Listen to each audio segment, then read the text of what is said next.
So here, I represent you a podcast with two professionals demons. So stay tuned, and with this podcast, and for better experience, use headphone and subscribe for my dedicated hard work. And now, onwards, we are streaming our podcast or videos on Spotify platform. Go there and listen. Link is in description.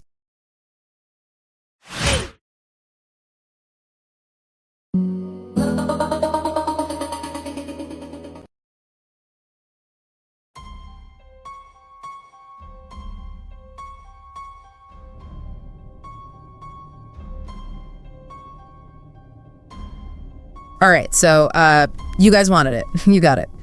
We're doing a deep dive into creepy library stories you sent us.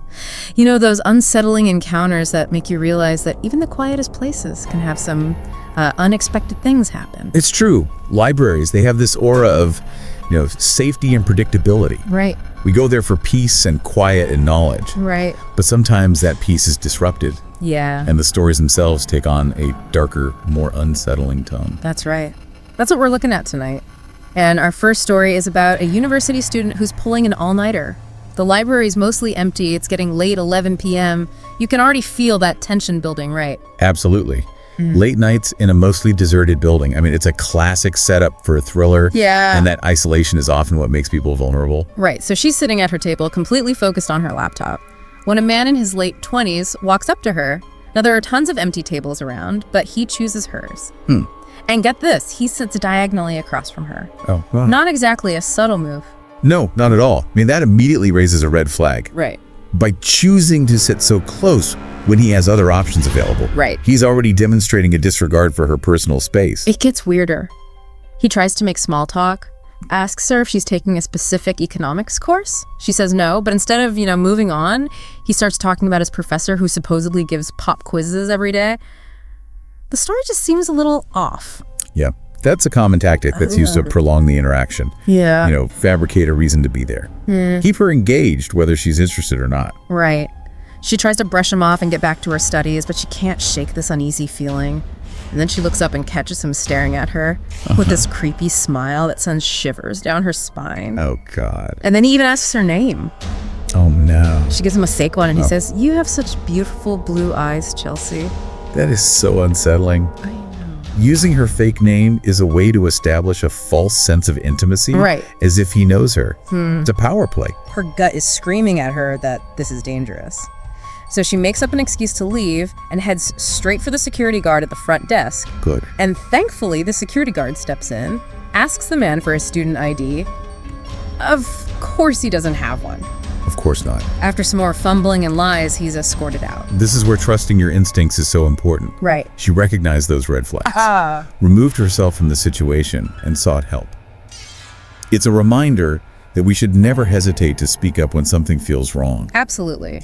You'd think that would be the end of it. Right. Yeah. Wrong. After she finishes studying, she's walking back to her dorm alone in the dark.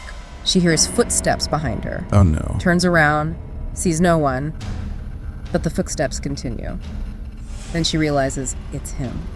Oh, God. It's the man from the library. That escalation from unease to outright terror must have been terrifying. Yeah. It makes you wonder if that initial encounter at the table was him just trying to assess her vulnerability, Right. seeing how she would react. That's a chilling thought.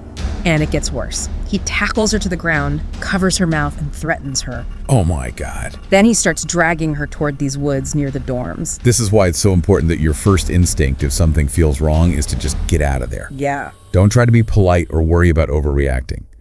Your safety is paramount. Thankfully, in this case, her screams were heard by two guys who were nearby, and they intervened and scared the attacker off.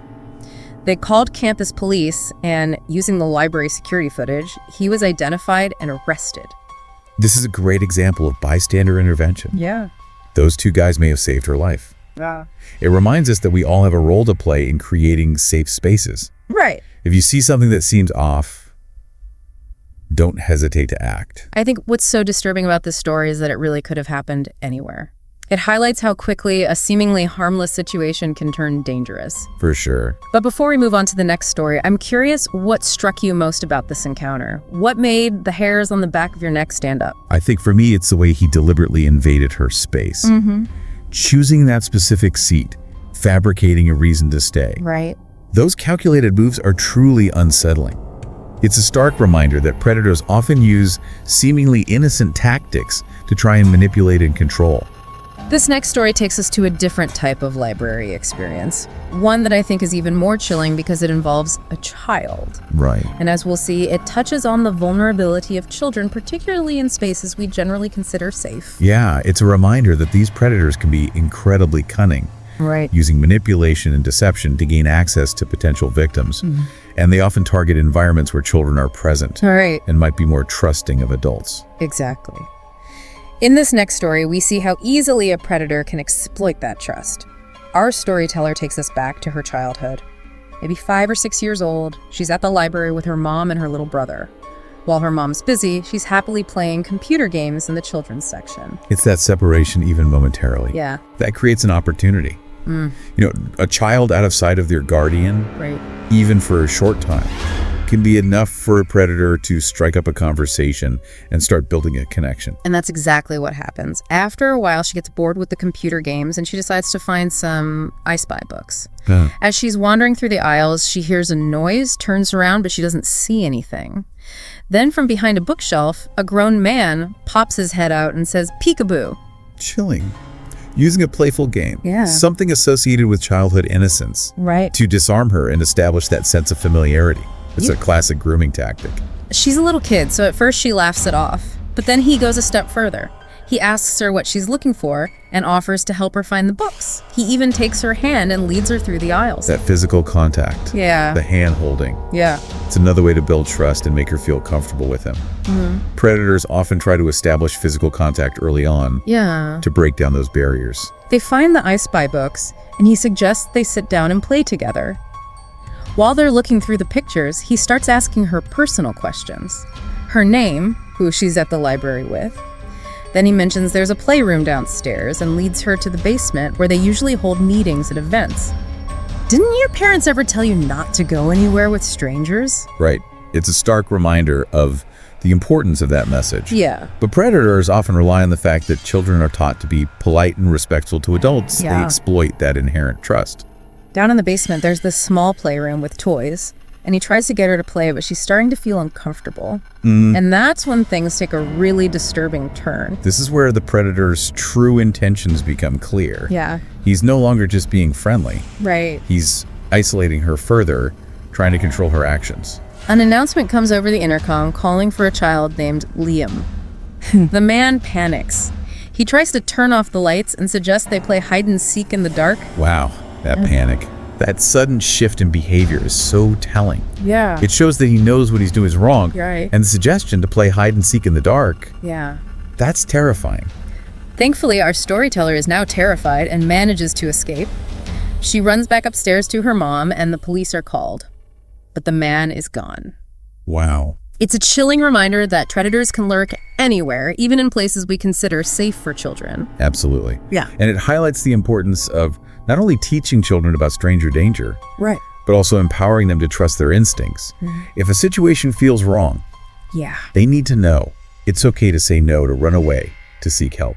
This story really gets under your skin, doesn't it? It's a reminder that evil can wear a friendly face, and even the most innocent settings can harbor dark intentions.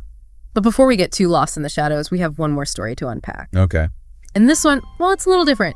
Instead of focusing on a specific threat, it explores a more generalized sense of unease. Yeah, it's a story that reminds us that libraries, especially after hours, can become spaces Yeah. where the line between reality and the uncanny can blur. Right. Those quiet, empty spaces can take on a whole new feeling when you're alone.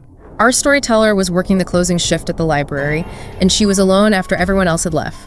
She was just finishing up her tasks, cleaning, organizing, restocking shelves. And then she started hearing noises. The quiet of a library, which we usually associate with peacefulness, Right. actually becomes a source of anxiety in this story. Yeah.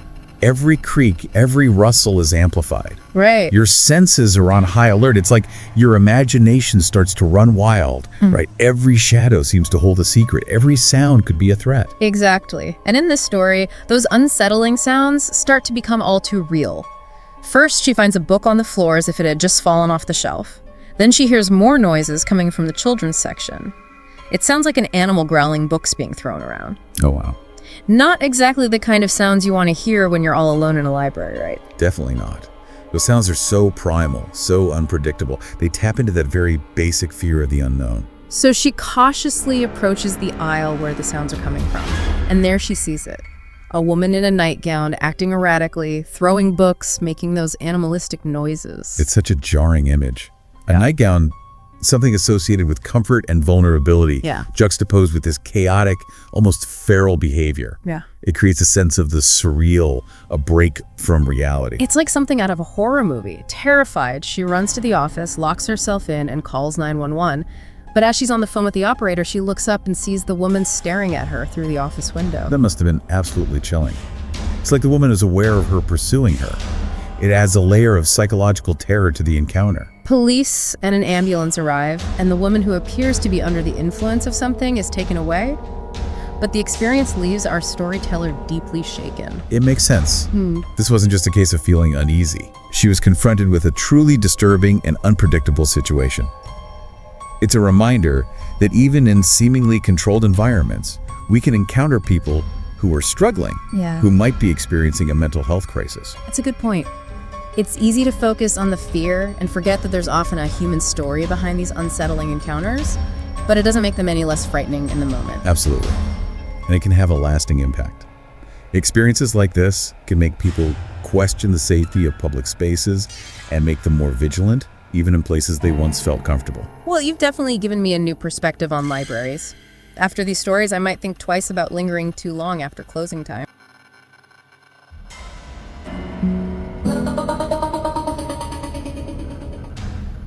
Hey everyone, welcome back. So today we're going to be diving into something pretty different. Yeah, this one's definitely got a unique vibe. Right, it's called The Naughty List, a Krampus confession. And, well, let's just say it's not exactly your typical holiday story. No, not quite. It's more like if you mixed holiday cheer with like a good dose of psychological thriller. Yeah, there's definitely a dark side to this. Oh, for one. sure. So basically, we're about to hear the confession of Patrick Matheson. Right, Patrick Matheson. Yeah, he's a small-town librarian, and, well, his life takes a pretty, how do I put this, a pretty dark turn. Yeah, I think that's putting it mildly. It all starts with this mysterious book, so buckle up. So what really struck me about this confession was how it starts out so normal. You think small-town librarian. Wait, you picture, like, cozy sweaters and a fireplace. Exactly. Like hot cocoa and a good book by the fire. Yeah, total Hallmark movie vibes. Yeah. But then it takes this really sharp turn into something much darker. Yeah, the author does a great job of setting up this sense of normalcy at first. You know, we're introduced to Patrick's life in Pine Hollow. It's all about routine, quiet evenings. His cat, Rupert. I love that detail about the cat Rupert. Right. There's even this line about the scent of coffee and old wood in his house. It's like they really want you to feel comfortable before they pull the rug out from under you. Totally. And then there are these little hints of strangeness that start to creep in, like books falling off shelves, shadows moving in the library. Yeah, at first you could almost dismiss those as Patrick's imagination, or just, the old building settling. Right. But looking back, they're definitely like little red flags foreshadowing the unsettling events to come. Totally. And then you have those bizarre rules that Patrick's boss, Mr. Grayson, gives him. Like, what was it? Feed the goldfish before closing? Yeah, never touch the third book on the second shelf in the back room. Okay, that one's creepy. Right. And the one that really stuck with me was the fifth rule. Always tell the truth. It might just save your life. Chills. Huh. Right, it's like a warning. Totally. Like, there's something more going on in Pine Hollow than meets the eye. Definitely. And then, of course, we have the discovery of the Naughty List itself. This dark, leather-bound book hidden away in the library. You can almost feel the weight of it, like the sense of dread coming off of it. Their inside names meticulously handwritten and crossed out, except for Patrick's. Can you imagine finding your own name in a book like that? I don't even want to think about it. It would be terrifying. Right, like a spotlight suddenly shining on you. And then there are those cryptic phrases under the crossed out names. Found by the fire, 1842. Taken from the shadows, 1927. It's like each name represents a victim, and their fate is spelled out in these chilling little whispers from the past. Like these echoes of something sinister. The author's use of foreshadowing here is just brilliant. We know something terrible is coming for Patrick, and these phrases, coupled with that approaching midnight deadline, just create this unbearable tension. Yeah, you're reading it, and you just want to scream at Patrick, "Run! Get out of there!" Exactly. It's like watching a horror movie where you know the character's about to walk into a trap, but you can't do anything to stop them. And then there's that scratching sound at his window. Yeah. Classic horror movie trope, right? Oh, yeah, but it's so effective. It just adds to that unsettling atmosphere. Makes you question the safety of even the most ordinary places. Right. If something like this can happen in a quiet town like Pine Hollow, what does that say about the world around us? It's like a crack in the facade of reality, you know? Like something dark and unsettling is lurking just beneath the surface. And it's not just the atmosphere that's unsettling. The naughty list itself raises some serious questions. Like, is it a literal list of those deserving punishment? And who or what is deciding who ends up on it? That's the real mystery, isn't it? It makes you think about judgment, about the consequences of our actions. And about whether we're truly in control of our own destinies, or if there are forces beyond our understanding shaping our lives. So Patrick, he's obviously freaking out. He finds another name on the list, Gerald H. Bonner. The only other one that's not crossed out, right? Right. And he decides to find them, hoping to get some answers. It's a desperate move, but I guess at that point he's willing to try anything. Totally. So he sets off on this tense drive to Raven Hill where Gerald lives. And the whole journey is like a reflection of his mounting fear.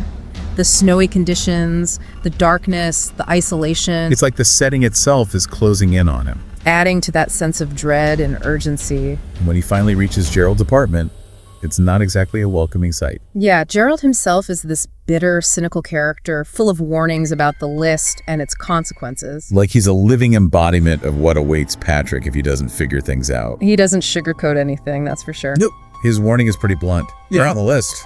You're screwed. Ouch! Not exactly what you want to hear in that situation. And then, things take a truly horrifying turn. Patrick sees something through Gerald's window. The creature itself emerges from the chimney. And let me tell you, this is no jolly old elf. This is like Santa's evil twin. The author's description is so vivid and unsettling. The horns, the coarse fur, the glowing red eyes. It's like a nightmare brought to life. And the way it deals with Gerald is just brutal, efficient, cold, and utterly terrifying. The image of him being crammed into that small wooden box, it's like a perverse gift-giving ritual. It makes you think about the dark side of our holiday traditions, that undercurrent of fear and punishment that often accompanies them. Like this creature is the embodiment of that hidden aspect. And then there's that moment when the creature turns and its terrifying grin, its knowing gaze is directed right at Patrick. Still. It's like time stops and all you can see is that malevolent gaze fixed on you. And it's right then that Patrick is forced to confront his own past. The break-in, the innocent man who took the fall for his crime. It all comes flooding back, and suddenly the reason for his name being on the list becomes all too clear. It's like the creature's appearance has triggered this wave of guilt and self-awareness in him. It's fascinating how the story connects the supernatural threat with Patrick's internal struggle. Like the true horror lies not just in the external monster, but in the darkness within ourselves. And what's so compelling about this part of the story is the moral dilemma Patrick faces. He's terrified, and rightfully so. But he also recognizes the injustice he perpetrated years ago. He's got this ticking clock. Midnight is fast approaching, and he's wrestling with the temptation to run, to maybe even try to pass on the curse like Gerald suggested. It's a tough spot to be in. But in the end, he makes a different choice. He walks into the sheriff's station and confesses to the break-in. Wow, what a powerful moment. It's a huge turning point in the story. Patrick chooses accountability over fear. He accepts the consequences of his past actions instead of trying to save himself. But even as he's confessing, he catches a glimpse of the creature outside the interview room window. A chilling reminder that Krampus is still watching, still judging. It's like this unsettling feeling that his ordeal isn't over yet. That there might be more to this karmic debt than a simple confession. It's like the creature and the list itself represent something much bigger than just one man's wrongdoing. Right, like they hint at this cosmic order, this system of balance that demands accountability for our actions. So here's Patrick, awaiting trial, ostracized by his community, facing the very real consequences of his actions. But there's also this sense of peace in his reflections. It's almost like confessing and taking responsibility has lifted a huge weight off his shoulders. It's a testament to the power of facing our truths. Even though he's facing external punishment, There's kind of internal liberation that comes with acknowledging our wrongdoing and seeking to make amends. It speaks to the possibility of finding redemption even in the darkest of circumstances. And speaking of darkness, this is where things get even creepier. The book, The Naughty List itself, mysteriously reappears in Patrick's house. It's bound to him a constant reminder of his encounter with the supernatural. It's a physical embodiment of his past sins following him around. But then there's that chilling poem he receives, The Eternal List. It talks about a never-ending cycle of judgment, the shadows of past deeds, and a dire warning to stay away from the fire. Which seems like a pretty clear reference to Krampus. Definitely. It adds a whole other layer of mystery and foreboding. Like Krampus's influence extends beyond individual acts of punishment.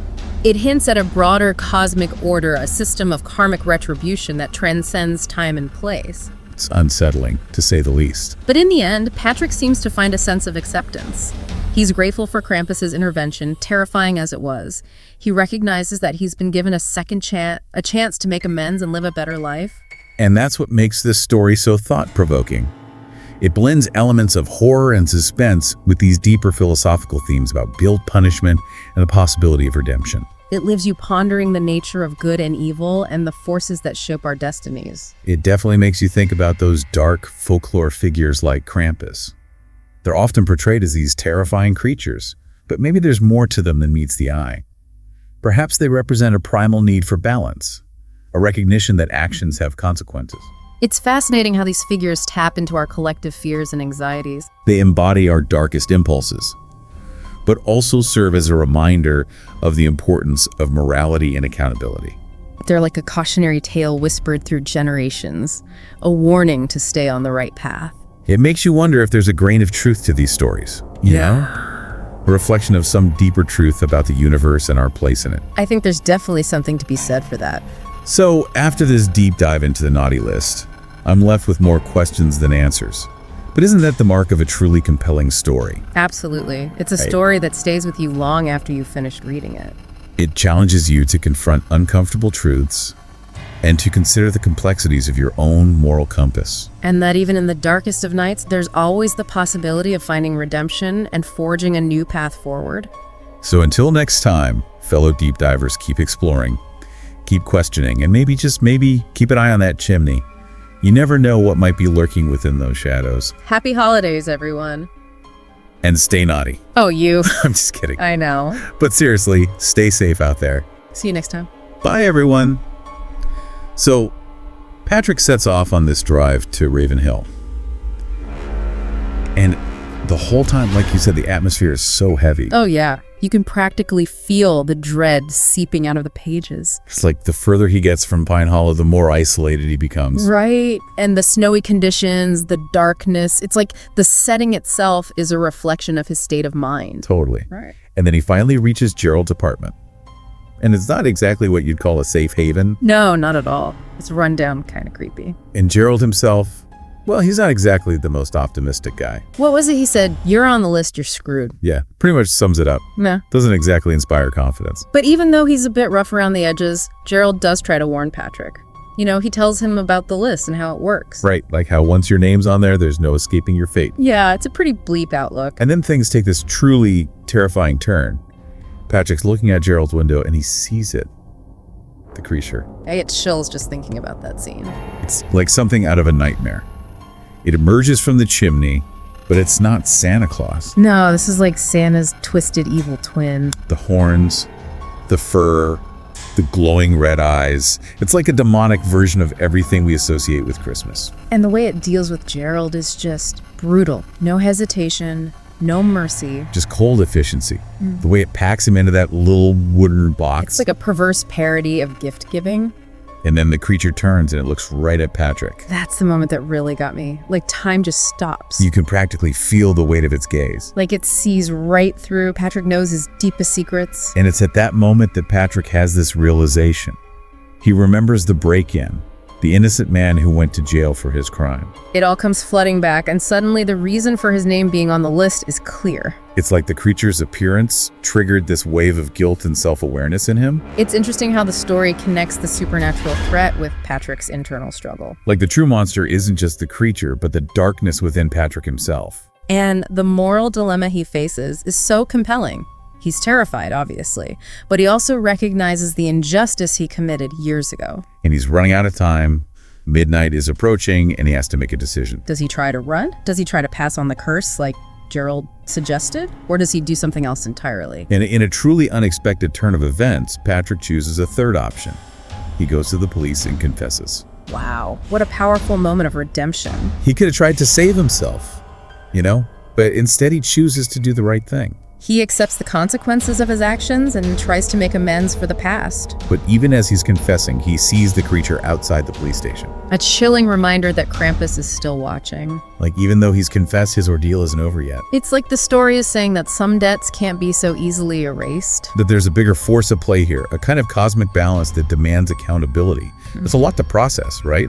Like, here's this guy awaiting trial, lost his job, pretty much an outcast in his own town. Yeah, he's facing some serious consequences. But there's this sense that he's also found some peace in all of this. It's like that confession was a turning point for him. It's like by confronting his past, by taking responsibility, he's finally freed himself from the weight of that secret. It's a good reminder that sometimes the truth, even when it's painful, can be liberating. Definitely. And then, of course, there's the whole creepy factor of the book reappearing. Right, the naughty list just shows up again in his house. It's like it's bound to him now. A constant reminder of his encounter with Krampus. It's like a physical manifestation of his guilt. And then there's that poem he receives, The Eternal List. No, it's super creepy. It talks about this never-ending cycle of judgment, the shadows of past deeds, a warning to stay away from the fire. It's like Krampus is saying that even though Patrick confessed, there are still consequences for his actions. It hints at this idea of a cosmic balance, that some things can't be undone. It's definitely unsettling. But in the end, Patrick seems to accept his fate. He even expresses gratitude for Krampus's intervention. Which is kind of wild when you think about it. He's thanking this terrifying creature for putting him through hell. It's like he recognizes that Krampus forced him to confront his past and ultimately led him to a path of redemption. It's a really interesting take on the whole good versus evil thing, Maybe sometimes we need a little darkness to push us towards the light. This whole story really makes you think about the nature of judgment and punishment, and whether there are forces beyond our understanding shaping our lives. Definitely. It's like a glimpse into a world where actions have real consequences, where there's a system of accountability that goes beyond human laws. It's both terrifying and strangely hopeful. Yeah. Like, even when we mess up, even when we do terrible things, there's still a chance for redemption. It's a powerful message, and it's one that stays with you long after you finish reading the confession. So yeah, the naughty list, a Krampus confession. It's not your typical holiday story, but it's definitely one that will make you think.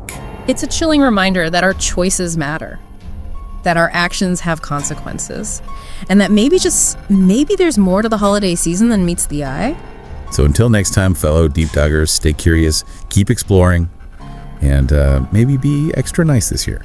You never know who's watching. See you next time, everyone.